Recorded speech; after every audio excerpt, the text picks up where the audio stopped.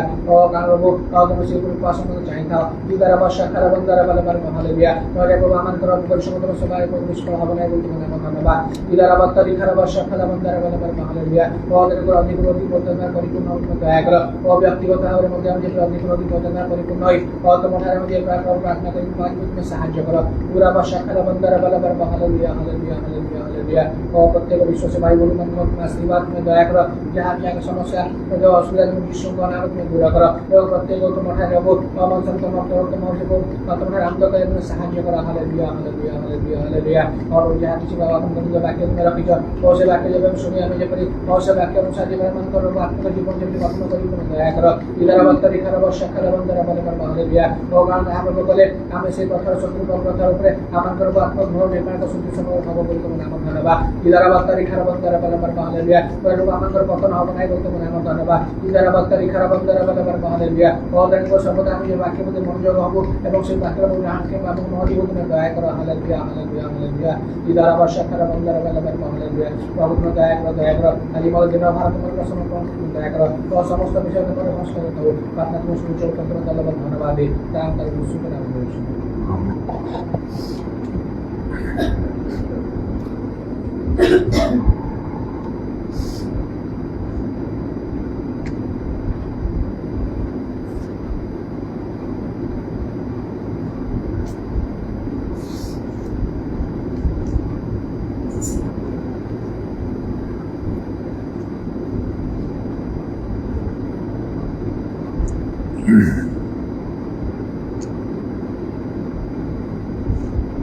ଦ୍ୱିତୀୟ କରନ୍ଥୀୟ 4 ପର୍ବର 16 ପଦରେ ଲେଖାଉଛି, ତେଣୁ ଆମ୍ଭେମାନେ କ୍ଳାନ୍ତ ହେଉନାହୁଁ, କିନ୍ତୁ ଆମ୍ଭମାନଙ୍କର ବାହିକ ପୁରୁଷ କ୍ଷୟ ପାଇଲେ ସୁଦ୍ଧା ଆମ୍ଭମାନଙ୍କ ଆନ୍ତରିକ ପୁରୁଷ ଦିନକୁ ଦିନ ନୂତନୀକୃତ ହେଉଅଛି।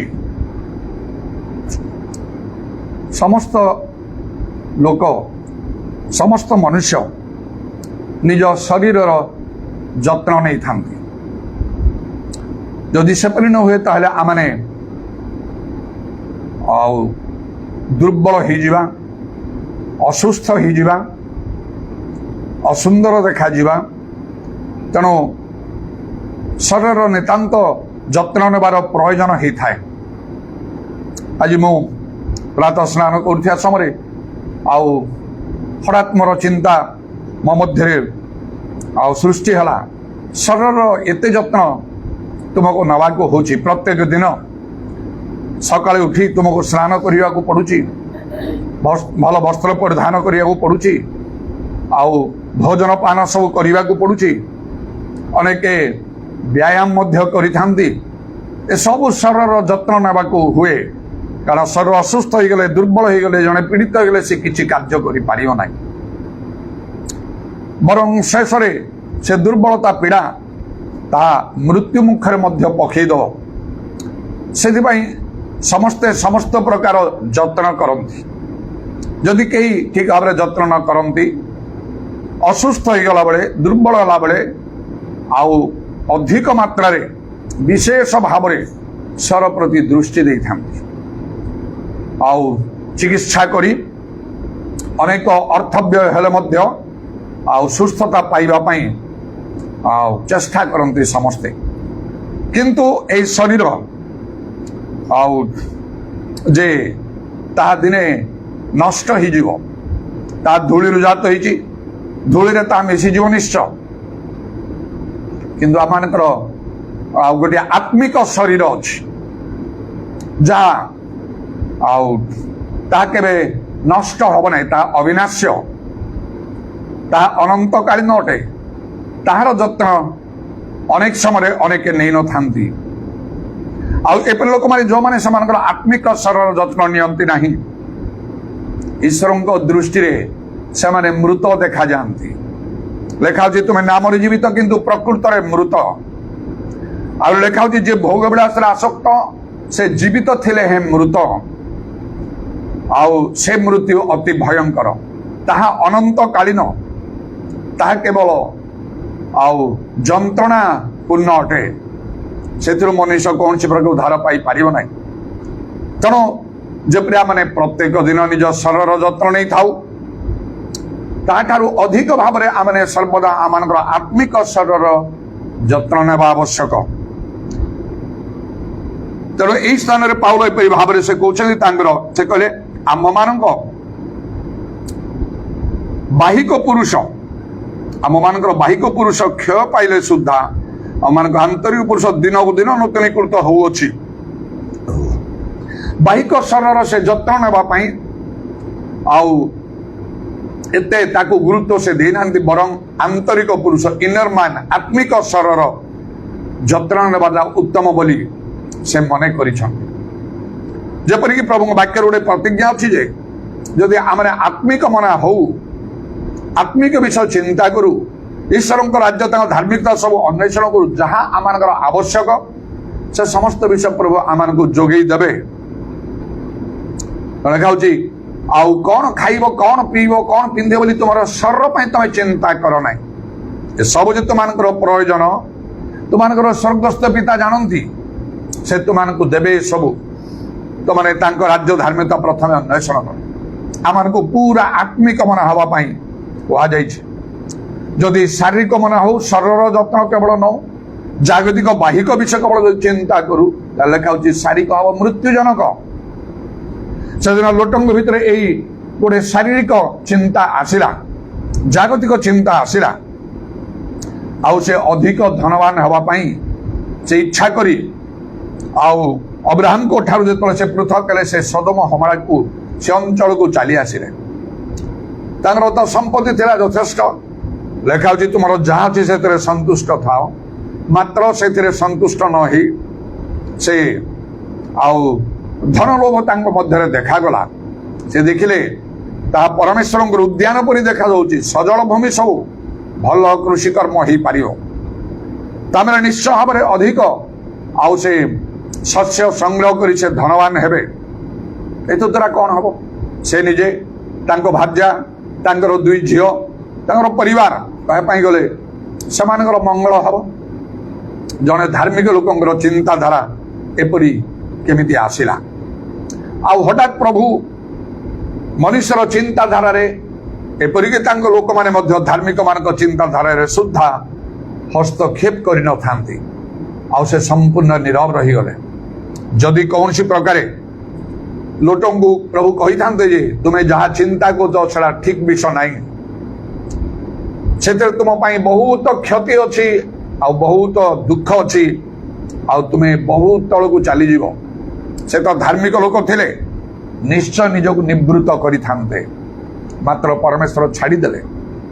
ହେଇପାରେ ସେଥିରେ ତାଙ୍କର ପରୀକ୍ଷା ନେବା ପାଇଁ, ପରୀକ୍ଷା ତ ଅଛି ନିଶ୍ଚୟ, କ'ଣ ସେ ବର୍ତ୍ତମାନ କରିବେ ଏଇପରି। ଆଉ ଜଣେ ଧାର୍ମିକ ଲୋକମାନେ ଯେଉଁମାନେ ପ୍ରକୃତରେ ପ୍ରଭୁଙ୍କୁ ପ୍ରେମ କରନ୍ତି, ଭୟ କରନ୍ତି, ଆପଣମାନେ ଆଉ ମୁଁ ନିକଟରେ ମୁଁ କହିଥିଲି ବିଶେଷ ବିଷୟର ନିଷ୍ପତ୍ତି ନେବା ପୂର୍ବରୁ ଆଉ ଆମମାନଙ୍କୁ ବହୁତ ଚିନ୍ତାଶୀଳ ହେବାକୁ ପଡ଼ିବ। ଚିନ୍ତାଶୀଳ ମାନେ ପ୍ରଭୁଙ୍କ ଇଚ୍ଛା ଆମମାନଙ୍କୁ ଜାଣିବାକୁ ହବ, ବୁଝିବାକୁ ହବ। ଟିକେ ଟିକେ ପ୍ରାର୍ଥନା କରି ହଁ ମୁଁ ତ ପ୍ରାର୍ଥନା କଲି ସେପରି ନାହିଁ। ଯେଉଁ ପର୍ଯ୍ୟନ୍ତ ପ୍ରଭୁଙ୍କ ଇଚ୍ଛା ଆମେ ଜାଣି ନ ପାରିଛୁ ସେ ପର୍ଯ୍ୟନ୍ତ ଆମମାନଙ୍କୁ ପ୍ରଭୁଙ୍କୁ ବୁଝିବାକୁ ହବ। ଏ ବିଶେଷ ବିଷୟରେ ମୁଁ କ'ଣ କରିବି ପ୍ରଭୁ ଯେଉଁ ପର୍ଯ୍ୟନ୍ତ କଥା କହିନାହାନ୍ତି ସେ ପର୍ଯ୍ୟନ୍ତ ଆମମାନଙ୍କୁ ସର୍ବାନ୍ତକଣରେ ପ୍ରଭୁଙ୍କୁ ଖୋଜିବାକୁ ହବ। ଲେଖା ହେଉଛି ସର୍ବାନ୍ତକଣରେ ଯଦି ତୁମେ ଖୋଜିବ ଆମର ଉଦ୍ଦେଶ୍ୟ ପାଇବ। ଆଉ ଗୋଟେ ସ୍ଥାନରେ ବାଇବଲ ଲେଖା ହେଉଛି ହୋଶେୟ 14 ପର୍ବ 2 ପଦରେ ବାକ୍ୟକୁ ସଙ୍ଗରେ ନେଇକି ଆସ। ଆହୁରି ଲେଖା ହେଉଛି ହେ ସଦା ପ୍ରଭୁଙ୍କୁ ସ୍ମରଣ କରିବା ଲୋକମାନେ। ଆଉ ତେଣୁ ଆମମାନଙ୍କୁ ପ୍ରଭୁଙ୍କୁ ସ୍ମରଣ କରିବାକୁ ହବ। ପ୍ରଭୁ ଯେ କଥା କହିଛନ୍ତି, ପ୍ରଭୁ ପ୍ରତିଜ୍ଞା ଦେଇଛନ୍ତି, এই ବିଷୟ ପ୍ରଭୁଙ୍କୁ ଆମମାନଙ୍କୁ ମନେ ପକାଇ ଦେବାକୁ ହବ। ତୁମେ ଏପରି କହିଛ ପ୍ରଭୁ, ତୁମର ବାକ୍ୟରେ ଏପରି ତୁମେ ପ୍ରତିଜ୍ଞା ତୁମେ ଦେଇଛ, ଆଉ ସେ ବାକ୍ୟ ଅନୁସାରେ ତୁମକୁ କରିବାକୁ ହବ। ଯିଶା 62 ପର୍ବ ତାର 7 ପଦରେ ଲେଖା ହେଉଛି ହେ ସଦା ପ୍ରଭୁଙ୍କୁ ସ୍ମରଣ କରାଇବା ଲୋକମାନେ, ସେ ଯେ ପର୍ଯ୍ୟନ୍ତ ଜେରୁସାଲେମକୁ ସ୍ଥାପନ ନ କରନ୍ତି ଓ ପୃଥିବୀ ମଧ୍ୟରେ ତାହାକୁ ପ୍ରଶଂସାର ପାତ୍ର ନ କରନ୍ତି ସେ ପର୍ଯ୍ୟନ୍ତ ତୁମେମାନେ ବିଶ୍ରାମ କର ନାହିଁ କି ତାହାଙ୍କୁ ବିଶ୍ରାମ କରିବାକୁ ଦିଅ ନାହିଁ। ପ୍ରଭୁଙ୍କର ଇଚ୍ଛା ଥିଲେ ମଧ୍ୟ, ପ୍ରଭୁଙ୍କର ସଂକଳ୍ପ ଥିଲେ ମଧ୍ୟ ଆମେ ନୀରବ ହେଇକି ରହିପାରିବାନି, ହାଲୁକା ଭାବରେ ରହିପାରିବା ନାହିଁ। ପ୍ରଭୁ ଯଦି କାର୍ଯ୍ୟ କରନ୍ତୁ ବୋଲି ଆମେ ଚାହୁଁ, ଆମମାନଙ୍କୁ ପରିଶ୍ରମ କରିବାକୁ ହବ, ଅକ୍ଳାନ୍ତ ପରିଶ୍ରମ କରିବାକୁ ହବ। ତଳେ କାଳେ ଯେଉଁ ପର୍ଯ୍ୟନ୍ତ ପ୍ରଭୁ ଜେରୁସାଲେମକୁ ସ୍ଥାପନ କରିନାହାନ୍ତି ତୁମାନେ ବିଶ୍ରାମ କର ନାହିଁ କିମ୍ବା ତାଙ୍କୁ ବିଶ୍ରାମ କରିବାକୁ ଦିଅ ନାହିଁ। ଆଉ ସେତେବେଳେ ପ୍ରଭୁ କାର୍ଯ୍ୟ କରିଥାନ୍ତି। ତେଣୁ ଆମମାନଙ୍କୁ ଯଥେଷ୍ଟ ଭାବରେ ଚିନ୍ତାଶୀଳ ହୋଇ ପ୍ରଭୁଙ୍କ ନିକଟରେ ପ୍ରାର୍ଥନା କରିବାକୁ ହବ। ହୋଶେୟ 14 ପର୍ବ 2 ପଦ ଲେଖା ହେଉଛି ତୁମ୍ଭେମାନେ ବାକ୍ୟ ସଙ୍ଗରେ ଘେନି ସଦା ପ୍ରଭୁଙ୍କ ନିକଟକୁ ଫେରି ଆସ। ତାହାଙ୍କୁ କୁହ ଅଧର୍ମ ସକଳ ହରଣ କର ଓ ଯାହା ଉତ୍ତମ ତାହା ଅଧର୍ମ ସକଳ ହରଣ କର ଓ ଯାହା ଉତ୍ତମ ତାହା ଗ୍ରହଣ କର। ଧରେ ଆମ୍ଭେମାନେ ଆପଣା ଆପଣା ଓଷ୍ଠାଦରୁ ଉପହାର ବୃଷ ରୂପରେ ଉତ୍ସର୍ଗ କରିବା। ତୁମ୍ଭେମାନେ ବାକ୍ୟ ସଙ୍ଗରେ ଘେନି ସଦାପ୍ରଭୁଙ୍କ ନିକଟକୁ ଫେରି ଆସ। କହିବାକୁ ହବ ପ୍ରଭୁ ତୁମେ ଏପରି କହିଛ, ତୁମେ ଏପରି ପ୍ରତିଜ୍ଞା କରିଛ, ଆଉ ତୁମେ ସେଟା ସଫଳ କର। ଏପରି ଥରେ ମୁଁ ଯେତେବେଳେ ପ୍ରଭୁ ଯୀଶୁଙ୍କର ଦର୍ଶନ ପାଇବା ପାଇଁ ଆଉ ମୁଁ ପ୍ରବଳ ଇଚ୍ଛା ହେଲା, କ'ଣ ସେ ସତ୍ୟ ଈଶ୍ୱର ନା ନାହିଁ ଏଇଟା ମୁଁ କନଫର୍ମ ହେବି। ନାନା ମୁନିଙ୍କର ନାନା ମତରେ ମୁଁ ଯିବାଟା ଉଚିତ ହବ ନାହିଁ, ଅନୁଭୂତି ଆବଶ୍ୟକ। ବାଇବେଲ ଭିତରେ ଲେଖା ଅଛି ଶୁଦ୍ଧ ଚିତ୍ତ ଧନ ଈଶ୍ୱରଙ୍କ ଦର୍ଶନ ପାଇବ। ମୂଳ ବିଷୟଟା ହେଲେ କେବଳ ପ୍ରାର୍ଥନା କଲେ ହବ ନା, ନିଜକୁ ଶୁଦ୍ଧ ପବିତ୍ର କରିବାକୁ ହବ। ତାପରେ ଚିନ୍ତା କରି ନିଷ୍ପତ୍ତି ନେଲି ମୁଁ ଶୁଦ୍ଧ ହେବି, ମୁଁ ପବିତ୍ର ହେବି, ଯାହା କରିବା ପାଇଁ ପଡ଼ିବ କରିବି। ଯାହା ସବୁ ଭୁଲ ପାପ ତ୍ୟାଗ କରିବା ମୁଁ ସବୁ ଯାକ ମୁଁ ତ୍ୟାଗ କରି 100ରୁ 100 ଯାହା ଠିକ ପ୍ରଭୁଙ୍କ ଦୃଷ୍ଟିରେ ମୁଁ ସେପରି କରିବି। ଦେଖିବା ମୁଁ ଯୀଶୁଙ୍କୁ ଦେଖିପାରିବି କି ନାହିଁ, ଏଇଟା ସଂକଳ୍ପ ମୋ ଭିତରେ ଆସିଲା। ସେ ଅନୁସାରେ କଲି, ଆଗକୁ ବଢ଼ିଲି, କେତେ ଭଲ ଅନୁଭୂତି ଗୁଡ଼ାକ ମିଳିଲା। ପବିତ୍ର ଆତ୍ମାଙ୍କ ଦାନ ପ୍ରାପ୍ତ ହେଲି, ଆଶ୍ଚର୍ଯ୍ୟ କର୍ମମାନ ପ୍ରଭୁ କଲେ, ଏସବୁ ମାତ୍ର ଯୀଶୁଙ୍କ ଦର୍ଶନ ପାଇନାହିଁ। ଆଉ ଦିନେ ଆଣ୍ଠିକି ଖୁବ୍ କାନ୍ଦି କାନ୍ଦି ପ୍ରାର୍ଥନା କରିବା ସମୟରେ କହିଲି ପ୍ରଭୁ ତୁମେ ତ ତୁମର ପ୍ରତିଜ୍ଞା କରିଛ ଶୁଦ୍ଧ ଲୋକେ ଧନେଶ୍ୱର ଦର୍ଶନ ପାଇବ, ତାହେଲେ ମୁଁ କାହିଁକି ତୁମର ଦର୍ଶନ ପାଇପାରୁନାହିଁ? ଦେଖନ୍ତୁ ମୁଁ ବାକ୍ୟକୁ ସଙ୍ଗରେ ଘେନି କେମିତି ପ୍ରଭୁଙ୍କ ନିକଟକୁ ଗଲି, ପ୍ରଭୁଙ୍କୁ ମୁଁ ସ୍ମରଣ କରିଦେଲି। ମାଥ୍ୟୁ 5 ପର୍ବ 8 ପଦରେ ପ୍ରଭୁ ଯୀଶୁ ତୁମେ ନିଜେ କହିଛ ଶୁଦ୍ଧ ଚିତ୍ତ ଲୋକେ ଧନ ସେମାନେ ଈଶ୍ୱରଙ୍କ ଦର୍ଶନ ପାଇବେ। ଯଦି ମୁଁ ଶୁଦ୍ଧ ଚିତ୍ତ ହେଇନାହିଁ ତାହେଲେ ମୋର କିଛି କହିବାର ନାହିଁ, ତୁମର ଦର୍ଶନ ପାଇବାଟା ଆଉ ମୋ ପାଇଁ ସମ୍ଭବ ହବ ନାହିଁ। କିନ୍ତୁ ମୁଁ ନିଜକୁ ଶୁଦ୍ଧ କଲି, ପବିତ୍ର କଲି, ସବୁ ପାପ ସ୍ୱୀକାର କଲି, ଯାହା ଯାହା ଜାଣିଛି ସବୁ ମୁଁ ସ୍ୱୀକାର କରି ତ୍ୟାଗ କରି ତମକୁ କହିଲି ମୁଁ ଏସବୁ ଭୁଲ କରିବିନି, ପାପ ଆଉ କେବେ କରିବି ନାହିଁ। ତାପରେ ଭାବିଲି କାଳେ ମୁଁ କିଛି ଜାଣିପାରୁନଥିବି, ବୁଝିପାରୁନଥିବି, ତେଣୁ ପ୍ରାର୍ଥନା ଆହୁରି କଲି ଯଦି ମୋ ଠାରେ ଏବେ ବି अपवित्रता अशुचिता पाप एमती भूल विषय किसी रही मुझे जापारुनी बुझीपारुनी मत दयाक जन दियो मत बुझे दियो मत कहीदि मु तार प्रतिकार करी किंतु तुम दर्शन पाइबा मुझे चाहूँ एमती करी प्रार्थना कली आउ तथापि जो पाऊना से आउ सदाप्रभु भग्नांतरण मान निकटवर्ती अटंती चूर्ण मान त्राण करती कही जाऊ गीत संहिता 34 पर 18 पद लिखा तदनुसार मु खूब आंठी कांदिकी प्रार्थना करिया समय प्रभु को स्मरण करदेली वाक्य को संगे नहीं गली आउ कहली प्रभु जीशु तुम्हें निजे कहीच माथ्यू 5 पर्व 8 पदरे शुद्ध चित्र धनेश्वर दर्शन पाइब तुम्हें निजे कहीच प्रभु माथ्यू 24 पर्व 35 पदरे आकाश पृथ्वी लोप हो मोर वाक्य समूह कदापि लोप हम ना ताले मत दर्शन दियो से राति मो दर्शन पाइबी जीशुंकर दर्शन पाइबी 2 दिन गला नहीं सप्ताह गला नहीं गोटे मास वर्ष गला नहीं जो दिन मुझे आंठी खूब कांदी प्रार्थना करी से दिन स्वयं प्रभु जीशु मत दर्शन देले मुझे आंठी कांदी प्रार्थना करुली से जगह नहीं मुझे अच्छी दर्शन देखुची प्रभु जीशु स्वयं मो सम्मुखें ठिया पादर मस्त पर्यंत मु संपूर्ण रूपे देखुची खाली मुह देखिली नहीं पूरा शरीर को आउ पाद पर्यंत से प्रकाश वाक्य एक पर्वर जेपरी पात्म नामक विपर जोहन देखिले पाद पर्यंत वस्त्र आच्छादित से प्रकार गोटे शुक्ल वस्त्र पाद पर्यंत आच्छादित होगी से ठिया ही पृथ्वी थाई स्वर्ग से बसी देखी ना मोर सम्मुखें हाथ बढ़ी मत छुँचुंती डाहाण हाथ में मो मुंड रखिकी आउ कि सुंदर कथा कहले मोर ठीक प्रार्थना उत्तर देले कहीं मो प्रार्थना तुम्हें शुणुन तो वाक्य अनुसार तो मुझे जो प्रस्तुत कली आउ कौन करी ताहले तुमर आकाश पृथ्वी लोप मोर वाक्य लोप हम ना बोली एटा केमिति प्रमाणित हम प्रभु तार उत्तर देते डाहाण हाथ किसी समय मो मुंड रखिकी से कहते मु तुमर समस्त प्रार्थना शुणुची जहा दरकार ताहा माग वाक्य के अन्यथा ही पारिब ना जदि अंत कौन सिद्ध हम निश्चय से वाक्य सफल हम दर्शन मिल प्रभु कथा कहे शक्ति देवे पवित्र आत्मा देवे प्रार्थना उत्तर देवे समस्त कार्य से साधन करेंगे तेणुक मनुष्यर कर्तव्य कौन लिखा आपना को परीक्षा कर मु प्रकृत में ठीक ना नहीं प्रभु मो ठारे खुशी ना नहीं मो जीवन टाक मु सजाड़ी पारिछि ना नहीं मोर अंत कौन सिद्ध ना नहीं नहले केबे हेई पारिबो नाही सर्वांत कौन खोजिले आम उद्देश्य पाइब कहीकि और प्रभुंकर धन्यवाद तेणु प्रभु को से भाव में खोजा कह गोटे गोटे समय प्रभु छाड़ी दिखती परीक्षा स्वरूप से लोटों को सेमती वो तो प्रभु छाड़दे जड़े धार्मिक लोक धन चिंता भीतर को आसला आ बाइबल लिखा धन लोभ सब अनिष्टर मूल जड़े धार्मिक लोकर कि भयंकर पतन हो गला आज भी अनेक लोग सेमती पड़ जाऊँ निजर स्पिरिचुअल लाइफ को मेंटेन करिया बड़ कथा शरीर को जपरी भाव में जत्न नौचु आज हठात मो भीतर से चिंता आसला शरीर को एत जत्न नौच आत्मिक शरीर जत्न केमती नौच मोपाई समस्त निमंते आज यहाँ प्रभुंकर वाक्य सर आम प्रत्येक दिन स्नान करुचु साबुन इत्यादि सबुरे आहरी परिष्कार करुचु भोजन पान करुचु खाद्य खाऊचु देह बल शक्ति आसो अनेक व्यायाम करि आउरी टिके सुस्थ सबल शरीर पाइबा आउ असुस्थ हवा समय पीड़ित हवा समय डाक्तर परामर्श नहीं चिकित्सा भी करी विषय गुड़िक आमर आत्मिक जीवन में आत्मिक शरीर स्पिरिचुअल बॉडी को मेंटेन करने आवश्यक स्नान करवा से आउ पवित्र आत्मा कार्य जौन 7 पर्वर 37-38 पद मध्य प्रभु जीशु जो कहले जदि कई दृष्ट मन आसी पान करू तार अंतर जीवंत जलस्रोत प्रवाहित होता पवित्र आत्मा संबंध में कहले बोली लिखा अच्छे तेणु जल हूँ पवित्र आत्मा जलर जमी आम स्वर को आम धोचु परिष्कार करुचु सेपरी आम आत्मिक स्वर को परिष्कार करने पवित्र आत्मा निहाती दरकार पवित्र आत्मा पाइबा तो हम प्रत्येक प्रथम रविवार मासर प्रथम रविवार संध्या रे मो से जियोबा चिल्ड्रेन्स होम को जाए आउ मो से मीटिंग निए प्रत्येक मासरे आउ तेणु गत काली जुलाई मासर प्रथम रविवार थिबा हेतु सकाले आमर गिरजा होला परे संध्यारे मु सेठी गली आउ बहुत सुंदर भल वाक्य प्रभु सेठी देले आउ पवित्र आत्मा संबंध बहुत भल प्रांजल भाव आउ केमिति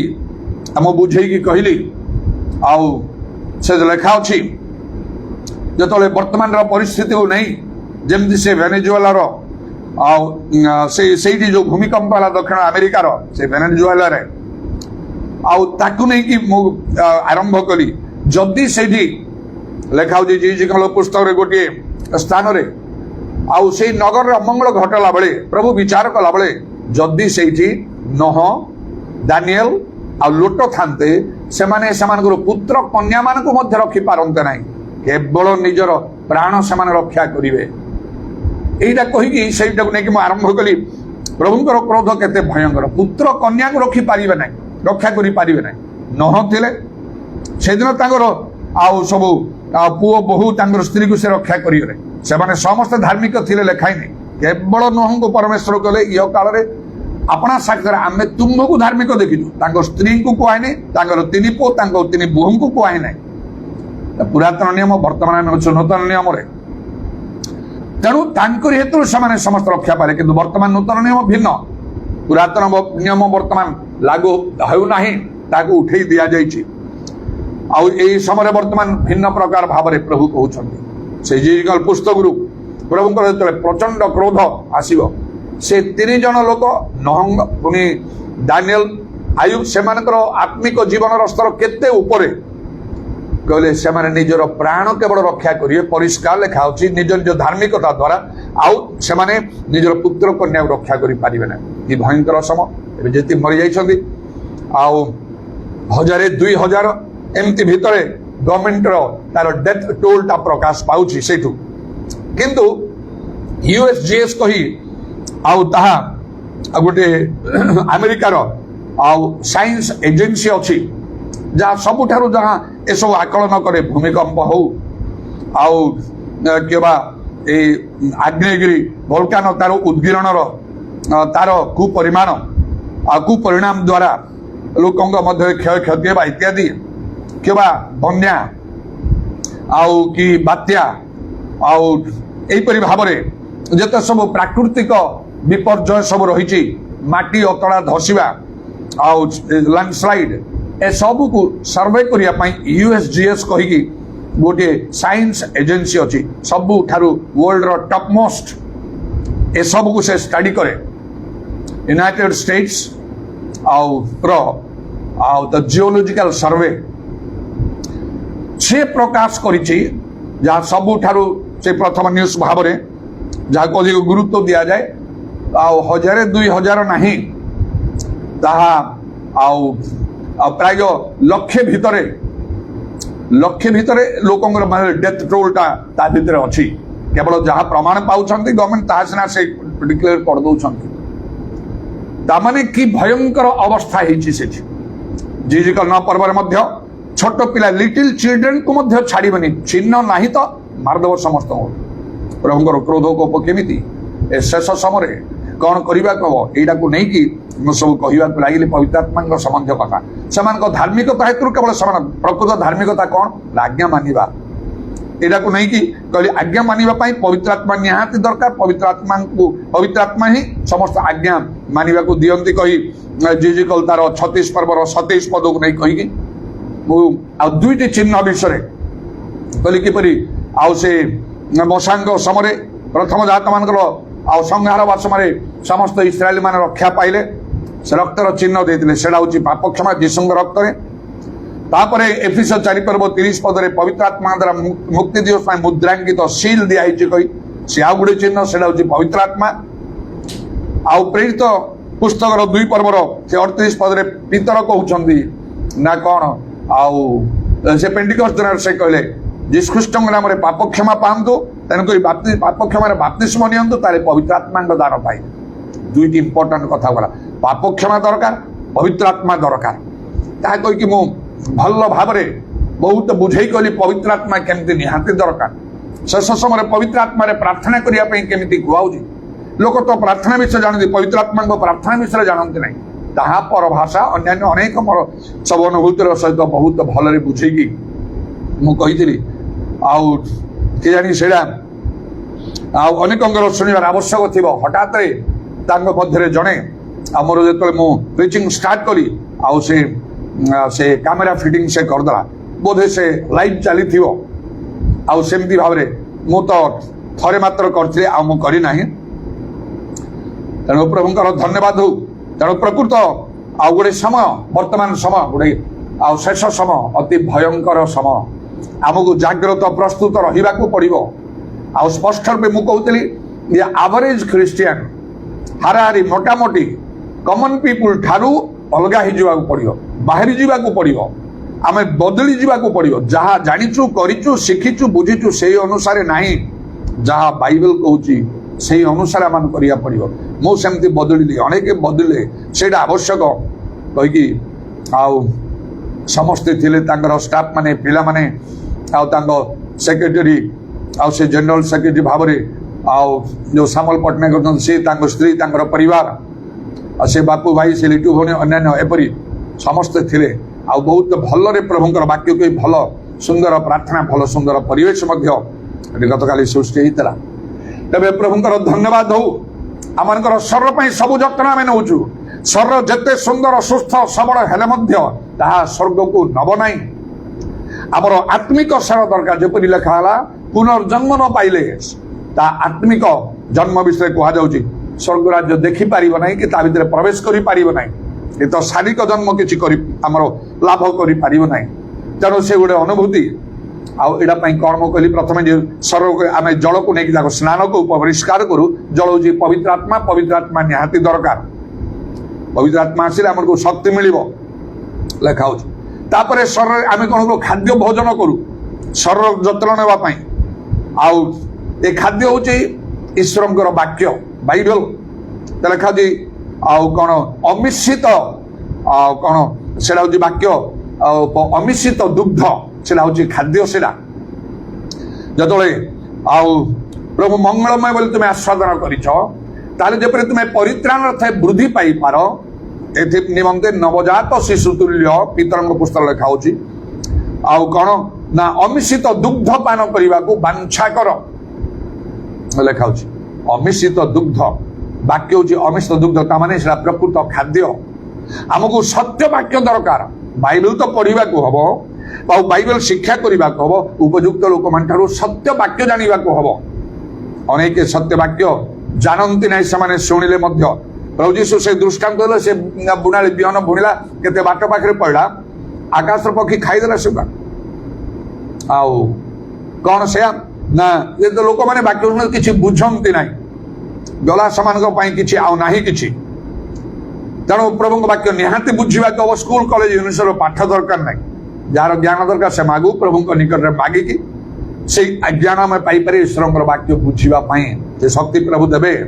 ତାଙ୍କ ଶିଷ୍ୟମାନଙ୍କର ବୁଦ୍ଧିର ଦ୍ୱାର ଖୋଲିଦେଲେ ଧର୍ମଶାସ୍ତ୍ର ବୁଝିବା ପାଇଁ। ସେମାନେ କହିଲେ, ତମେ କେତେ ପାଠ ପଢିଛ କ'ଣ ନାହିଁ? ପିତର ତ ମାଛ ଧରୁଥିଲେ, ପିତର, ଆନ୍ଦ୍ରିୟ, ଯାକୋବ, ଯୋହନ, କି ପାଠ ସେମାନେ ପଢିଥିବେ? ଧର୍ମଶାସ୍ତ୍ର ବୁଝିବାର ଶକ୍ତି ପ୍ରଭୁ ଦେଲେ। ସେମିତି ପ୍ରଭୁ ଦେଇପାରିବେ। ଆଉ ତେଣୁ ବାକ୍ୟ ଦରକାର ଆମମାନଙ୍କୁ। ବାକ୍ୟ ତାକୁ ଦିବାରାତି ଧ୍ୟାନ କରିବାକୁ ହବ, ବାକ୍ୟ ଜାଣିବାକୁ ହବ, ସତ୍ୟ ବାକ୍ୟ ଭଲ ରୂପେ। ଆଉ ସେଇ ଅନୁସାରେ ଆମମାନଙ୍କୁ ଚାଲିବାକୁ, ଯାହା ବାକ୍ୟ ବାଇବେଲ କହୁଛି ଆମମାନଙ୍କୁ ମାନି ଚାଲିବାକୁ ହବ। ତାହେଲେ ଆମମାନଙ୍କର ଆତ୍ମିକ ଶରୀରକୁ ଆମେ ଠିକ ଭାବରେ ଧରି ରଖିପାରିବା। ଆଉ ତାପରେ କେତେକ ବ୍ୟାୟାମ କରନ୍ତି ଆହୁରି ସୁସ୍ଥ ସବଳ ଆଉ ରହିବା ପାଇଁ, ଟିକେ ବଳ ଶକ୍ତି ପାଇବା ପାଇଁ। ତେଣୁ ସେଇଟା ହେଉଛି ଈଶ୍ୱରଙ୍କର ଶକ୍ତି। ଆମମାନଙ୍କର ଶତ୍ରୁ ଯେ ବିପକ୍ଷ ପ୍ରଧାନ ଭାବରେ ଶୟତାନ ସିଂହ ପରି ଗର୍ଜନ କରି କାଉ ଗ୍ରାସରେ ଖୋଜି ବୁଲୁଛି। ଏଇଥିପାଇଁ ଈଶ୍ୱରଙ୍କର ଶକ୍ତି ଦରକାର। ବାଇବେଲ ଲେଖା ହେଉଛି, ଶେଷ କଥା ଭାଇମାନେ, ପ୍ରଭୁଙ୍କ ଠାରୁ ଶକ୍ତି ପ୍ରାପ୍ତ ହୋଇ ତାଙ୍କ ପରାକ୍ରମରେ ବଳବାନ ହୁଅ। ଏପିସୋଡ 6 ପର୍ବ 10 ପଦରେ, ମୋ ପରିବର୍ତ୍ତନ ଆରମ୍ଭରେ ଯେଉଁ କେତୋଟି ସର୍ତ୍ତ ମୁଁ କରିଥିଲି, ଏସବୁଟା ପୂର୍ଣ୍ଣ ହେଲେ ମୁଁ ମାନିବି, ଯେ କେହି ବି ହଉ, ଯୀଶୁ ବି ହୁଅନ୍ତୁ, ସେ ସତ୍ୟ ଈଶ୍ୱର ମାନିବି। ତା ଭିତରେ ଗୋଟିଏ ସର୍ତ୍ତ ଥିଲା, ମତେ ଶକ୍ତି ଦିଅ, ମତେ ଆଶ୍ଚର୍ଯ୍ୟ କର୍ମ କରିବାକୁ ହବ। 1982 ମସିହାର ଆରମ୍ଭରେ ମୁଁ ସେପରି କରୁଥିଲି, ବା 81 ମସିହାର ଶେଷ ସମୟରେ ମୁଁ ସେପରି କରିବାକୁ ଲାଗିଲି। ଆଜି ପର୍ଯ୍ୟନ୍ତ ସେ ଚିନ୍ତାଧାରା ମୋ ଠାରେ ବଳବତ୍ତର ଅଛି। ଆଉ ମତେ ସମସ୍ତେ ଜାଣନ୍ତି, ଯେତେ ଲୋକ ମତେ ଜାଣନ୍ତି, ସମସ୍ତେ ଜାଣନ୍ତି ପ୍ରଭୁଙ୍କର ଶକ୍ତି ମୋ ଠାରେ ଅଛି। ମୋ ଦ୍ୱାରା ନାନା ଆଶ୍ଚର୍ଯ୍ୟ କର୍ମ ପ୍ରଭୁ କରନ୍ତି ବୋଲି ଦେଶ ବିଦେଶରେ ସୁଦ୍ଧା ଲୋକମାନେ, ଚାରିଆଡ଼େ ଲୋକମାନେ ଜାଣନ୍ତି। ସେହିପରି ଭାବରେ সেই অনুভূতি ଆପଣଙ୍କର ବି ଦରକାର। କିଏ ଜାଣନ୍ତୁ ନ ଜାଣନ୍ତୁ ମୋର ସେଇଟା କହିବା କଥା ନାହିଁ, ମାତ୍ର ଆମକୁ ପ୍ରଭୁଙ୍କର ଶକ୍ତି ପାଇବାକୁ ହବ, ନହେଲେ ଶୈତାନ ତ ଆମମାନଙ୍କୁ ପରାସ୍ତ କରିଦେବ ନା। ଯାହାଠାରେ ଶକ୍ତି ନାହିଁ ସେ ତ ବିଶେଷ କାର୍ଯ୍ୟ କରିପାରିବ ନାହିଁ, ଦୁର୍ବଳ ତ କିଛି କାର୍ଯ୍ୟ କରିପାରିବ ନାହିଁ। ତେଣୁ ସେ ବ୍ୟାୟାମ ଦ୍ୱାରା ଆଉ ସେ ଲେଖା ହଉଛି ଶାରୀରିକ ବ୍ୟାୟାମ ଅଳ୍ପ ବିଷୟ ଲାଭଜନକ, ଈଶ୍ୱର ପ୍ରାଣତା ଇହକାଳ ପରକାଳରେ ପ୍ରତିଜ୍ଞା ସମସ୍ତ ବିଷୟ ଲାଭଜନକ। ପ୍ରଭୁଙ୍କ ସଙ୍ଗେ ଲାଗି ରହିବାକୁ, ପ୍ରଭୁଙ୍କର ଶକ୍ତି ପାଇବାକୁ ହବ, ତାରା ଶୈତାନକୁ ପରାସ୍ତ କରି ଆମେ ଏକ ବିଜୟ ଜୀବନ କାଟିପାରିବା। ଆମମାନଙ୍କର ଆତ୍ମିକ ଜୀବନକୁ ଧରି ରଖିବା ପାଇଁ, ସ୍ପିରିଚୁଆଲ ବଡିକୁ ମେଣ୍ଟେନ କରିବା ପାଇଁ ଏଇଟା ଆବଶ୍ୟକ। ପବିତ୍ର ଆତ୍ମା ଆଉ ତାପରେ ଆଉ ଏ ହେଉଛି ଈଶ୍ୱରଙ୍କର ବାକ୍ୟ ଯାହା ଖାଦ୍ୟ ସ୍ୱରୂପ, ଆଉ ବ୍ୟାୟାମ ଯୋଉଟା ଈଶ୍ୱରଙ୍କର ଶକ୍ତି ବୋଲି ମୁଁ କହିଲି। ତାପରେ ରୋଗ ବ୍ୟାଧିରେ ପଡ଼ିଲେ, ଅସୁସ୍ଥ ହେଇଗଲେ ଲୋକମାନେ କ'ଣ କରନ୍ତି? ଆଉ ଚିକିତ୍ସା କରନ୍ତି, ଡାକ୍ତରଙ୍କର ପରାମର୍ଶ ନିଅନ୍ତି, ସେଇ ଅନୁସାରେ ଆଉ ସବୁ ଚିକିତ୍ସା କରି ସୁସ୍ଥ ହୁଅନ୍ତି। ସେଇଟା ହେଲା ପ୍ରଭୁଙ୍କ ଦାସ, ସର୍ଭାଣ୍ଟ ଅଫ୍ ଗଡ୍। ଜଣେ ପ୍ରକୃତ ପ୍ରଭୁଙ୍କ ଦାସଙ୍କର ସଂସ୍ପର୍ଶରେ ଭଲ ରହିବାର ଅଛି, କାରଣ ପ୍ରଭୁଙ୍କର ଗୁପ୍ତ ବିଷୟ ସବୁ ସେମାନଙ୍କ ପାଖରେ ଥାଏ। ଦାଉଦ ଯଦିବା ପ୍ରଭୁଙ୍କର ମନର ମତ ଲୋକ ଥିଲେ, ଗୋଟେ ସମୟରେ ଚିନ୍ତା ଆସିଲା ପରମେଶ୍ୱରଙ୍କ ଗୃହ ନିର୍ମାଣ କରିବା ପାଇଁ। ଆଉ ସେତେବେଳେ ଆଉ ଯେତେବେଳେ ସେ ସବୁ ପରମେଶ୍ୱର ଗୃହ ନିର୍ମାଣ କରିବା ପାଇଁ ଉଦ୍ୟତ, କେତେ ବିଶିଷ୍ଟ ଲୋକ, ଜଣେ ଧାର୍ମିକ ଲୋକ, ଆଉ ଯାହାଙ୍କ ବିଷୟରେ ପରମେଶ୍ୱର ଆମର ମନର ମତ ଲୋକ, ସମସ୍ତ ବିଷୟରେ ଆମର ଇଚ୍ଛା ସାଧନ କରିବ, ସାଉଲଙ୍କୁ ଅଗ୍ରାହୀ କରି ଦାଉଦଙ୍କୁ ପ୍ରଭୁ ଉଠେଇ ରାଜା କଲେ। ମାତ୍ର ଏ କାର୍ଯ୍ୟ ଠିକ ନଥିଲା, ବହୁତ ମସ୍ତ ବଡ଼ ଭୁଲ କାର୍ଯ୍ୟ ସେ କରୁଥିଲେ, ବୃଥା ପରିଶ୍ରମ କରୁଥିଲେ। ସେ ପରମେଶ୍ୱର ଗୃହ ବନେଇଥିଲେ ମଧ୍ୟ ଉତ୍ସର୍ଗ କରିବା, ଡେଡିକେଟ, ତାକୁ କହିବା ପୂର୍ବରୁ ପ୍ରଭୁ କହିଦେଇଥାନ୍ତେ, ମନା କରିଥାନ୍ତେ, ଏଇଟା ଉତ୍ସର୍ଗ କରିବ ନା, ଏଇଟା ମୋ ଇଚ୍ଛା ଅନୁସାରେ ନାହିଁ। ମାତ୍ର ପ୍ରଭୁ ଆରମ୍ଭରୁ ଜଣେଇଦେଲେ ନାଥନ ଭବିଷ୍ୟତ ବକ୍ତାଙ୍କ ଦ୍ୱାରା, ଆଉ ତାଙ୍କ ଦେଖ ତମେ ଆଉ ଯାହା ଚିନ୍ତା କରିଛ ପ୍ରଭୁ ଚାହୁଁନାହାନ୍ତି, ପରମେଶ୍ୱରଙ୍କ ଗୃହ ତମେ କରିପାରିବ ନାହିଁ, ତମଠାରୁ ଯୋଉ ପୁଅ ତମର ଜନ୍ମ ହବ ସେ କରିବ। ପ୍ରଭୁ ଜ୍ଞାନ ବୁଦ୍ଧି ସବୁ ଦେଇ ତାକୁ କରି, ତମେ ବହୁତ ଯୁଦ୍ଧ କରିକି ରକ୍ତପାତ କରିଛ, ନିବୃତ୍ତ ହେଇଗଲେ। ଏଇପରି ଭାବରେ ଅନେକ ସମୟରେ ପ୍ରଭୁଙ୍କ ଲୋକ, ଜଣେ ଭବିଷ୍ୟତ ବକ୍ତାଙ୍କର ସ୍ତ୍ରୀ ଇଲିଶାଙ୍କୁ ଦେଖି କେତେ ଅନୁରୋଧ କଲା, ମୋ ସ୍ୱାମୀ ଭବିଷ୍ୟତ ବକ୍ତା ଥିଲେ, ସେ ମରିଗଲେ, ଆମେ ବହୁତ ଋଣଗ୍ରସ୍ତ ହେଇଛୁ, ଆଉ ମହାଜନ ଆସିକି ମୋ ପିଲାମାନଙ୍କୁ ମଧ୍ୟ ଆଉ ସବୁ ସେ ବାନ୍ଧି ନେବା ପାଇଁ ଚାହୁଁଛି। ଇଲିଶା ପଦେ କହିଲେ, କ'ଣ ଅଛି ତୁମର ଘରେ? ଅଳ୍ପ କିଛି ତେଲ ଟିକେ ଅଛି ପାତ୍ରରେ, ଆଉ କିଛି ନାହିଁ। ସେ କହିଲେ, ତୁମର ପଡ଼ୋଶୀ ମାନ ଠାରୁ ଆଉ ଶୂନ୍ୟ ପାତ୍ର ସବୁ ତମେ ମାଗିକି ଆଣ, ଅଳ୍ପ ନାହିଁ ବେଶୀ ଆଣ, କବାଟ ବନ୍ଦ କରିଦିଅ, ତମର ଦୁଇ ପୁଅ ତମେ ଘର ଭିତରେ ରହିକି ସେ ତେଲ ସବୁ ଶୂନ୍ୟ ପାତ୍ର ମାନଙ୍କରେ ଢାଳ, ଆଉ ତାକୁ ବିକି ଦିଅ, ଆଉ ସେ ଋଣ ସୁଝି ଦିଅ, ଆଉ ବାକି ତୁମେ ବଞ୍ଚିବ। ଆଉ କେତେ ବଡ଼ ଆଶ୍ଚର୍ଯ୍ୟ କର୍ମ ହେଲା। ସେ ପରମେଶ୍ୱରଙ୍କ ଲୋକ ସେଇ ଇଲିଶା ପୁଣି ସେ ସୁନେମିଆ ଘରକୁ ଯାଇ କେମିତି ଭାବରେ ଆଉ ତାଙ୍କର ସନ୍ତାନ ଥିଲା, ତାଙ୍କ କଥା ଅନୁସାରେ ସନ୍ତାନ ହେଲା। ଦିନେ ସେ ପିଲାଟି ମରିଗଲା, ଆଉ ସେ ଯାଇକି ପୁଣି ତାକୁ କିପରି ବଞ୍ଚେଇ ଦେଲେ। ଏଇପରି ପରମେଶ୍ୱର ଲୋକମାନଙ୍କ ଦ୍ୱାରା କ'ଣ କାର୍ଯ୍ୟ ରହୁଛି। ମଶାଙ୍କୁ ପ୍ରଭୁ ପଠେଇଲେ, କୌଣସି ରାଜାଙ୍କୁ, ଜଣେ ଯୋଦ୍ଧାଙ୍କୁ ପଠେଇ ନାହାନ୍ତି, ଜଣେ ରାଜାଙ୍କ ସମ୍ମୁଖକୁ, ମିଶର ଦେଶ ରାଜା ଫାରୋଙ୍କ ସମ୍ମୁଖକୁ, ଆଉ ସେଇ ମଶାଙ୍କ ଦ୍ୱାରା ହିଁ ଜଣେ ପ୍ରଭୁଙ୍କ ଲୋକ, ପ୍ରଭୁଙ୍କ ଦାସ, ତାଙ୍କ ଦ୍ୱାରା ହିଁ ସମସ୍ତ ଇସ୍ରାଏଲକୁ ସେ ବାହାର କରିକି ଆଣିଲେ। ତେଣୁ ଡାକ୍ତରଙ୍କର ଯେମିତି ଆବଶ୍ୟକ, ସେଇ ପ୍ରକାର ଆତ୍ମିକ ଡାକ୍ତର, ସ୍ପିରିଚୁଆଲ ଡକ୍ଟର, ଜଣେ ସର୍ଭାଣ୍ଟ ଅଫ ଗଡ୍, ଜଣେ ମ୍ୟାନ୍ ଅଫ ଗଡ୍, ଜଣେ ପ୍ରକୃତ ପ୍ରଭୁଙ୍କ ଲୋକ। ସମସ୍ତେ ପ୍ରଭୁଙ୍କ ଲୋକ, ପ୍ରଭୁଙ୍କ ଦାସ ନାହାନ୍ତି। ଯେ କେହି ବାଇବେଲ ଶିକ୍ଷା ଦଉଛି, ଗିର୍ଜା ପ୍ରାର୍ଥନା କରୁଛି, ଆଉ ବା ଜଣେ ଖ୍ରୀଷ୍ଟିଆନ ନେତା ଭାବରେ ଆଉ ପରିଚିତ, ସେ ପ୍ରଭୁଙ୍କ ଦାସ, ସେ ପ୍ରଭୁଙ୍କର ଆହ୍ୱାନ ପ୍ରଥମେ ତାଙ୍କଠାରେ ଥିବାକୁ ହବ, ତାହେଲେ ଯାଇକି ହେଇପାରିବ। ସେପରି ଲୋକଙ୍କର ସଂସ୍ପର୍ଶରେ ଆସନ୍ତୁ, ବିଶେଷ ଭାବରେ ସେପରି ପ୍ରଭୁଙ୍କ ଲୋକମାନଙ୍କ ସଂସ୍ପର୍ଶରେ, ଆଉ ମଣ୍ଡଳୀକୁ ଯାଇ ତାଙ୍କର ସଂସ୍ପର୍ଶରେ ଆସନ୍ତୁ। ଯେପରି ଭାବରେ ମଣ୍ଡଳୀରେ ପ୍ରଭୁଙ୍କ ଲୋକମାନେ, ପ୍ରଭୁଙ୍କ ଦାସମାନେ କଥା କହିବେ, ଶିକ୍ଷା ଦେବେ, ବାହାରେ ସେଇପରି ଭାବରେ ଏତେ ହେଇପାରିବ ନାହିଁ।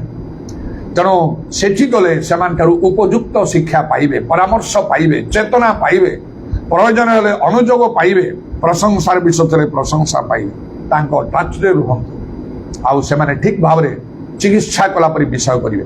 ଚାରିଟା କଥା କହିଲି। ତାହେଲେ ଗୋଟେ ହେଲା ସ୍ପିରିଟ ଅଫ ଗଡ୍, ଈଶ୍ୱରଙ୍କର ଆତ୍ମା ବା ପବିତ୍ର ଆତ୍ମା, ୱାର୍ଡ ଅଫ ଗଡ୍, ଈଶ୍ୱରଙ୍କର ବାକ୍ୟ ବା ବାଇବେଲ, ଆଉ ପାୱାର ଅଫ ଗଡ୍, ଈଶ୍ୱରଙ୍କର ଶକ୍ତି, ଦେନ୍ ସର୍ଭାଣ୍ଟ ଅଫ ଗଡ୍, ଈଶ୍ୱରଙ୍କର ଦାସ। ଏଇ ଚାରିଟା ଦ୍ୱାରା ଆପଣ ଆପଣଙ୍କର ଆତ୍ମିକ ଶରୀରକୁ ଯତ୍ନ ନେଇପାରିବେ, ତାକୁ ମେଣ୍ଟେନ୍ କରିପାରିବେ। ଯେପରି ଆମମାନଙ୍କର ଏଇ ଜାଗତିକ ଶରୀରକୁ ଆମେ ମେଣ୍ଟେନ୍ କରୁଛୁ ତା ବିଷୟରେ ମନୋଯୋଗୀ, ତାଠାରୁ ଅଧିକ ମନୋଯୋଗୀ ହେବାକୁ ହବ ଆମମାନଙ୍କର ଆତ୍ମିକ ଶରୀର ପାଇଁ, ଯାହା ଅନନ୍ତକାଳୀନ ଅଟେ। ମାତ୍ର ଆମମାନଙ୍କର ଜାଗତିକ ଶରୀର ତାହା ଅଳ୍ପ ସମୟ ପାଇଁ, ତାହା କ୍ଷଣସ୍ଥାୟୀ ଅଟେ। ତେଣୁ ଏଠି କିପରି ପାଉଲ କହିଲେ ଏ 2 Corinthians 4 ପର୍ବର 16 ପଦରେ, ଆଉ ତେଣୁ ଆମ୍ଭେମାନେ କ୍ଳାନ୍ତ ହେଉନାହୁଁ, କିନ୍ତୁ ଆମ୍ଭମାନଙ୍କର ବାହିକ ପୁରୁଷ କ୍ଷୟ ପାଇଲେ ସୁଦ୍ଧା ଆମ୍ଭମାନଙ୍କ ଆନ୍ତରିକ ପୁରୁଷ ଦିନକୁ ଦିନ ନୂତନୀକୃତ ହେଉଅଛି। ମୋ ପରିବର୍ତ୍ତନ ସମୟରେ ଆରମ୍ଭରେ ମୁଁ ସେ ଆମର ଜେସନ୍ ସେ ଏଭାଞ୍ଜେଲିଷ୍ଟ ସେ କହିଲେ ଭାଇନା ମୁଁ ବ୍ରହ୍ମପୁରକୁ ମୁଁ ଯାଉଛି, ମୋତେ କେହି ସେ ଡାକୁଛନ୍ତି। ଆଉ ଗୋଟିଏ ସ୍ଥାନରେ ମୁଁ ସେଠି ଗିର୍ଜା କରିବା ସମୟରେ ମୁଁ ଆପଣଙ୍କର ସାକ୍ଷ୍ୟ ଦେଇ କହିଲି କେତେ ବିଷୟ। ସେମାନେ କହିଲେ ଆମେ ଜାଣିଛୁ, ସେମାନେ ପର୍ବତୀୟାର ଲୋକ, କହିଲେ ଆମେ ଜାଣିଛୁ ସେ ଆମ ଗାଁକୁ ବାରମ୍ବାର ଆସୁଥିଲେ, ମିଟିଂ ଗୁଡ଼ାକ ନେଉଥିଲେ, ତାଙ୍କର ମିଟିଂ ତାଙ୍କର ଶିକ୍ଷା ସବୁ ଶୁଣିଛୁ। ବହୁତ ଆତ୍ମିକ ଲୋକ, ବହୁତ ଆଶ୍ଚର୍ଯ୍ୟକର୍ମ ତାଙ୍କ ଦ୍ୱାରା ହୁଏ। ଆଉ ଡେଙ୍ଗା ହେଇକି ଟିକେ ଗୋରା ପତଳା ଲୋକ ସେ। ଆଉ ଏମିତି କରି ସେମାନେ ସମସ୍ତେ ଆପଣଙ୍କ ବିଷୟରେ କହିଲେ, ବହୁତ ଖୁସି ହେଲେ ଆପଣଙ୍କ କଥା ଶୁଣିକି। ଆଉ ଏମିତି ମୋତେ ସେମାନେ କହୁଛନ୍ତି ଆସ ଆମ ପାଖରେ ଆଉ ତମେ ସେ ଗିର୍ଜା ପ୍ରାର୍ଥନା କରିବ କହିକି। ମୁଁ କହିଲି ହଁ ମୁଁ ସେମିତି ଥିଲି ଆରମ୍ଭରେ, ଆହୁରି ମୋର ସ୍ୱର ମୋର ବହୁତ ପତଳା ଥିଲା। ଆଉ ତାପରେ ମୁଁ ଦିନେ ପ୍ରାର୍ଥନା ବି କଲି କେତେ ଥର, ମୋତେ ଟିକେ ଭଲ ସ୍ୱାସ୍ଥ୍ୟ ଟିକେ ଦିଅ, ମୁଁ ଏତେ ପତଳା ହେଇକି ଅଛି। ଏମିତି କହି ମୋର ସେତେବେଳେ ସ୍ୱର ପ୍ରତି ମୁଁ ଯେତେବେଳେ ଟିକେ ଅସନ୍ତୁଷ୍ଟ ଥାଏ, ଦିନେ ମୁଁ ଗୋଟେ ସ୍ୱପ୍ନରେ ଦେଖୁଛି, ମୁଁ ନିଜକୁ 2 ଜଣ କରିକି ଦେଖୁଛି। ମୁଁ ନିଜେ ଠିଆ ହେଇଛି ଗୋଟେ ସ୍ଥାନରେ, ଆଉ ମୋ ସାମ୍ନାରେ ମୁଁ ହିଁ ଠିଆ ହେଇଛି, ମୁଁ ନିଜେ ଆଉ ଗୋଟେ ଶରୀରରେ। ଆଉ ମୋର ଏଇ ଯୋଉ ଶରୀରର ତାହା 10 ଗୁଣ ହବ ମୋତେ ଲାଗୁଛି। ମୁଁ ଆଶ୍ଚର୍ଯ୍ୟ, ଆରେ ଏ ତ ମୁଁ ପୁଣି କେମିତି ଏତେ ଲମ୍ବା ଆଉ ଏତେ ମୋଟା ହେଇକି ଏତେ ଟାଣୁଆ ହେଇକି ମୁଁ ଠିଆ ହେଇଛି। ଯଦି ଆଉ ଜଣେ ହେଇକି ମୋତେ କେହି ଜଣେ କହିକି ବୁଝଉଛନ୍ତି ଏଇଟା ତୁମର ପ୍ରକୃତ ଶରୀର, ତୁମର ଆତ୍ମିକ ଶରୀର, ଆତ୍ମିକ ଭାବରେ ତୁମେ ଏମିତି ଅଛ। ହଁ ମୋ ମା ମଧ୍ୟ ଥରେ କହିଲେ, ମୋତେ ଯେତେବେଳେ ମନରେ ବହୁତ ଆନନ୍ଦ ହଉଥାଏ, ସେମାନେ ସମସ୍ତେ ମୋତେ ଆଉ ଘେରିକି ଆଟାକ୍ କରିକି ବହୁତ କଷ୍ଟ ଦେଉଛନ୍ତି କି ମା ଏକା ଗାଁରୁ ଦୌଡ଼ି ଚାଲି ଆସିଲା, ପ୍ରାର୍ଥନା ଚାଲିଥିଲା, ବସିଲା, କାନ୍ଦି କାନ୍ଦି ଆସୁଥିଲା। ପ୍ରାର୍ଥନା ସରିଲା ପରେ ମା କହିଲା ବାପା ତତେ ମୁଁ ଆଉ କେବେ ଖୋଜିବି ନାହିଁ। ମୋତେ ଏମିତି ନାନା କଥା କହିଲେ, ଆମକୁ ପୁଅକୁ ଧରିଛନ୍ତି, ମାରୁଛନ୍ତି, ଇତ୍ୟାଦି ସବୁ କରି ଗୋଡ଼େଇ ଆଉ ମୁଁ ରହିପାରିଲି ନାହିଁ, ମୁଁ ଚାଲି ଆସିଲି ଏକା। କିନ୍ତୁ ଏବେ ପ୍ରାର୍ଥନା ସମୟରେ ମୁଁ ଗୋଟେ ଦର୍ଶନ ପାଇଲି, ଆଉ କେବେ ତୋ ପାଇଁ ଚିନ୍ତା କରିବିନି, କେବେ ତତେ ମୁଁ ଖୋଜିବାକୁ ଆସିବି ନାହିଁ କାହା କଥା ଶୁଣି। ମୁଁ ଦେଖୁଛି ଆଉ ତୁ ଠିଆ ହେଇଛୁ ଏତେ ବଡ଼ ହେଇକି, ତୋ ହାତରେ ବିରାଟ ବଡ଼ ଖଣ୍ଡା ଅଛି। ଆଉ ଜଣେ ମୋତେ କହୁଛନ୍ତି ଦେଖ ତମ ପୁଅକୁ ଦେଖ, ତମେ ତା ପାଇଁ ଚିନ୍ତା କରୁଛ, କେତେ ବଡ଼ ଖଣ୍ଡା ତା ପାଖରେ ଅଛି, ତାର କେହି କିଛି କରିପାରିବେ ନାହିଁ। ଏଇଟା ମୁଁ ଦେଖିଲି। ମା କହିଲେ ମୋତେ ଆଉ ମୁଁ କେବେ ବି ତତେ ଖୋଜିବାକୁ ଆସିବିନି, ପ୍ରଭୁ ତୋ ସଙ୍ଗରେ ଅଛ। ସତ କଥା। ସେହିପରି ଭାବରେ ଆମମାନଙ୍କର ଆତ୍ମିକ ଶରୀରର ଯତ୍ନ ଆମମାନଙ୍କୁ ନେବାକୁ ହବ, ତାହେଲେ ଆମମାନଙ୍କର ମଙ୍ଗଳ ହବ, ଆମେ ପ୍ରକୃତ ପ୍ରଭୁଙ୍କର ଲୋକ ହେଇପାରିବା। ଏଇ ଜଗତରେ କେତେ ପରୀକ୍ଷା କ'ଣ ଶତ୍ରୁ ଶୈତାନ କାର୍ଯ୍ୟ ଅଛି, ତାକୁ ଆମେ ଜୟ କରିବା। ଦୁର୍ବଳ ହେଲେ ଆତ୍ମିକ ଜୀବନରେ ତ କିଛି ହେଇପାରିବ ନାହିଁ। ଆଉ ପ୍ରଭୁ ତାଙ୍କର ନିରୂପିତ ସମୟ ପହଞ୍ଚିଲେ ଆମ ପାଇଁ ପ୍ରଭୁଙ୍କର ଯାହା ସଂକଳ୍ପ ଅଛି ତାହା ମଧ୍ୟ ସେ ସଫଳ କରିବେ। ଅନେକଙ୍କର ପରିତ୍ରାଣ ମଙ୍ଗଳ ଆଶୀର୍ବାଦର କାରଣ ଆମେ ହେଇ ଶେଷ ଦିନରେ ପ୍ରଭୁଙ୍କର ଗ୍ରାହ୍ୟ ହୋଇ କର୍ମାନୁସାରେ ପ୍ରଭୁ ଫଳ ଦେବା ସମୟରେ ଅନେକ ପୁରସ୍କାର, ଧନ, ସମ୍ମାନ, କ୍ଷମତା ପ୍ରଭୁଙ୍କଠାରୁ ଆମେ ପ୍ରାପ୍ତ ହୋଇପାରିବା। ହାଲେଲୁୟା, ପ୍ରେଜ ଦ ଲର୍ଡ। ଉଦାରବାଣୀ ଖାରାବା ଶାବାରି ଆଲ୍ଲାହ ରାବାନି ଖାରାବାନ୍ଦାଲା ରାବା। ପ୍ରଭୁ ତୁମ ନାମର ପ୍ରଶଂସା ଗୌରବ ଯୁଗେ ଯୁଗେ ହଉ। ହାଲେଲୁୟା, ଯୀଶୁଙ୍କ ନାମରେ ଦୟା କର।